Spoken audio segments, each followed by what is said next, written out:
Subscribe कीजिए royal teacher को education संबंधी न्यूज़ तुरंत पाने के लिए।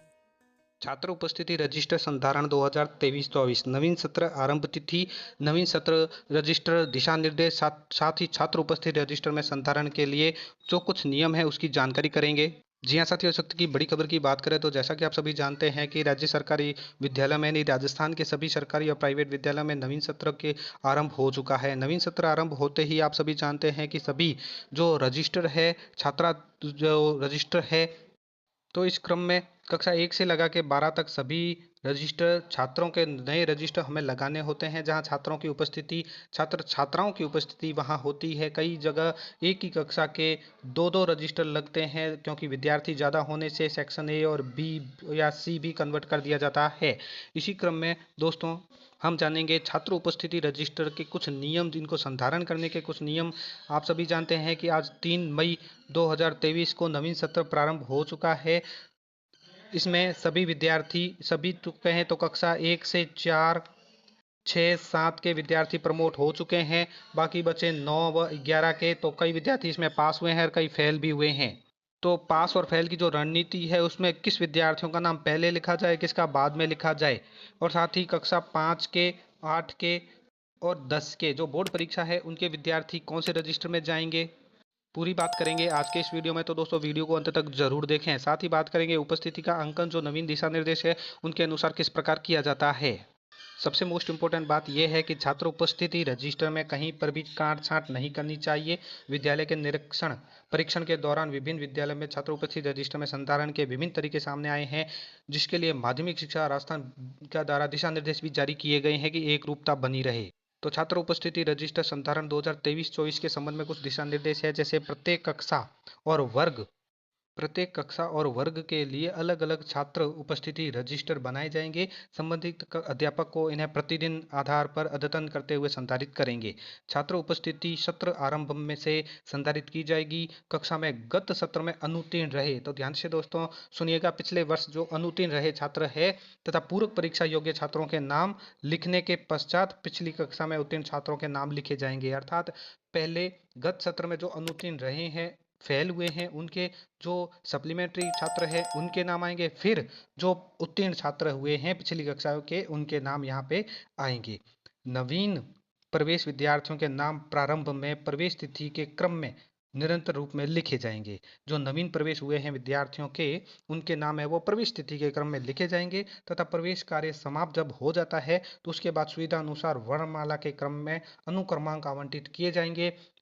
इसी प्रकार उन्हें वर्णमाला के हिसाब से व्यवस्थित कर सकते हैं, यानी अल्फाबेटिक के हिसाब से आप लिख सकते हैं। साथ ही प्रत्येक विद्यार्थी की उपस्थिति प्रतिदिन 2 बार अंकित की जाएगी। मध्यांतर के पूर्व का समय पूर्वाह्न, मध्यांतर के पश्चात का समय अपराह्न सत्र कहा जाएगा। उपस्थिति का अंकन माह के प्रथम दिवस के कॉलम में 1, 2, दूसरे दिन में 3 व 4, इसी प्रकार निरंतर रूप से प्रत्येक माह दिनवार कॉलम में किया जाएगा। उक्त अनुरूप प्रत्येक कार्य दिवस हेतु 2 मीटिंग के आधार पर प्रति मीटिंग में उपस्थिति में 1 अंक की वृद्धि की जाएगी। अर्थात इसको एक उदाहरण के द्वारा मैं आपको समझा देता हूँ। जो है यहाँ पे एक सारणी बनी गई है, जहाँ पे यहाँ पे एसआर नंबर है, यहाँ छात्र छात्रा का नाम, यहाँ पे डेट 1, 2, 3, आगे जो भी है 4, 5, 30, 31 तक। उसके बाद एसआर नंबर, विद्यार्थी का नाम। अब जब पहले दिन आएगा तो 1 और 2 लगानी है। पिछले पूर्व दिशा निर्देशक के अनुसार हम पी और अपसेंट का ए करते थे, लेकिन नवीन दिशा निर्देश के अनुसार अब विद्यार्थियों की 1 और 2 ही उपस्थिति होती है। अगले दिन 1 अंक की वृद्धि 3 और 4, फिर 5 और 6, 7, 8, 9, 10 ऐसे करके उपस्थिति की जाती है। अगर कोई विद्यार्थी अपसेंट है तो उसको 1 के से दर्शाएंगे, और उसके बाद जब वो वापस आए तो उसका अगला अंक यहाँ पे प्रदर्शित होगा। जैसे 1 तारीख को आया तो 1 और 2, फिर 2 तारीख को अगर वो एब्सेंट है तो 1, 3 तारीख को वो प्रेजेंट है तो 3 और 4 लिखा जाएगा। साथ ही यहाँ पे कुछ और बात भी बताई गई है। उपस्थिति रजिस्टर को प्रतिदिन प्रति मीटिंग संधारित करते हुए विद्यार्थी की अनुपस्थिति की स्थिति में उपस्थिति के कॉलम में लाल स्याही से ए, अवकाश को एल से अंकित किया जाएगा। अगर अनुपस्थित है तो ए और अवकाश है तो लिव यानी एल से अंकित किया जाएगा।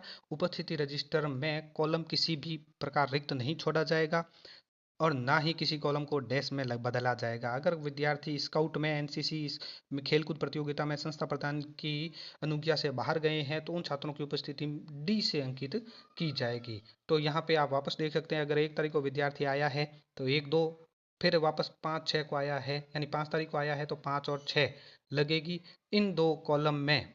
इसके संबंध में कार्यालय निदेशक माध्यमिक शिक्षा राजस्थान बीकानेर का जो आदेश आया है उसको भी हम देख सकते हैं। उन्होंने भी यही बात बताई है कि अगर कोई विद्यार्थी स्काउट में, एनसीसी, खेलकूद प्रतियोगिता में गया हुआ है तो उसको डी से अंकित हम करेंगे। तो यहाँ पे देख लीजिए, उपस्थिति 1, 2, 3, 4, फिर लिव है 5, 6, फिर अब्सेंट है, फिर रविवार आ गया है 7, 8, फिर उसके बाद जो स्काउट और खेलकूद प्रतियोगिता में बच्चे गए हुए हैं उनकी यहाँ काउंटिंग की गई है, यानी 7, 8, 9, 10, 11, 12 और फिर 13, 14। तो आप देख पा रहे हैं जो स्काउट में, एनसीसी में, खेलकूद प्रतियोगिता में गए हैं उनकी काउंटिंग होगी, लेकिन उसको डी अंकित किया जाएगा।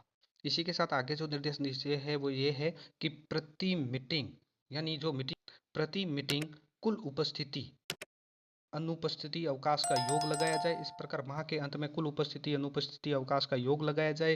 प्रति मीटिंग औसत उपस्थिति का माह के अंत में छात्रों की संख्या की वास्तविक संख्या का गोशवारा निकालकर जांचकर्ता संस्था प्रधान के हस्ताक्षर का प्रमाणीकरण करवाया जाए।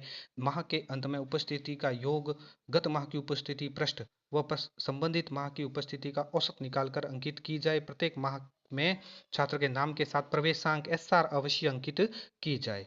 रजिस्टर में प्रारंभिक पृष्ठ पर छात्र संबंधी शुल्क सूचना ब्यौरा मय रसीद दिनांक शुल्क छूट का आधार अंकित किया जाए। जो मोस्ट इंपॉर्टेंट बात है वो ये है, पॉइंट नंबर 9 में बताई गई है कि राष्ट्रीय पर्व जो भी होते हैं, चाहे 15 अगस्त है, 26 जनवरी है, उस दिन उपस्थिति का अंकन किया जाए। रविवार व अन्य अवकाश को संबंधित दिनांक के स्तंभ में लिखा जाएगा। तो 15 अगस्त, 26 जनवरी जब भी आती है तो आप उपस्थिति का अंकन करेंगे। अभिभावकों को प्रत्येक परख अर्धवार्षिक परीक्षा पश्चात प्रगति पत्र के माध्यम से विद्यार्थी की प्रति माह न्यून उपस्थिति वाले विद्यार्थियों की सूचना संबंधित अध्यापक द्वारा संस्था प्रधान के माध्यम से अभिभावकों को आवश्यक रूप से दी जाए। प्रत्येक विद्यार्थी परीक्षा परिणाम अंकन उपस्थिति रजिस्टर सत्र के अंतिम वाले पृष्ठ पर आवश्यक रूप से किया जाए। तो अभी परीक्षा परिणाम जो अभी अभी घोषित हुआ है, तो आप प्रत्येक विद्यार्थी का परीक्षा परिणाम उसकी उपस्थिति रजिस्टर के अंतिम पृष्ठ वाले पृष्ठ पर कर सकते हैं और प्रत्येक माह के अंत में उपयुक्त संधारित छात्र उपस्थिति रजिस्टर में दर्ज उपस्थिति सूचना का अंकन तत्काल कक्षावार शाला दर्पण पोर्टल पर भी करवाया जाना सुनिश्चित करें। तो दोस्तों, आपकी हेल्प के लिए ये थे कुछ दिशा निर्देश जो मैंने आपको बताए। उम्मीद है दोस्तों ये वीडियो आपको पसंद आई होगी। वीडियो पसंद आए तो जरूर लाइक, शेयर और सब्सक्राइब कीजिए। पास में आने वाले घंटी के बटन को जरूर दबाएं एजुकेशन संबंधी न्यूज़ तुरंत पाने के लिए। साथ ही दोस्तों, ये वीडियो आपकी हेल्प के लिए बनाया जाता है। अगर इसमें किसी भी प्रकार का विरोधाभास हो तो कार्यालय निदेशक माध्यमिक शिक्षा राजस्थान बीकानेर का जो परिपत्र है 19/7/2017 का आप जरूर अवलोकन कर लीजिए। इस अवलोकन में आपको पता भी चल जाएगा कि किस उपस्थिति में कैसे आपको दर्ज करनी है।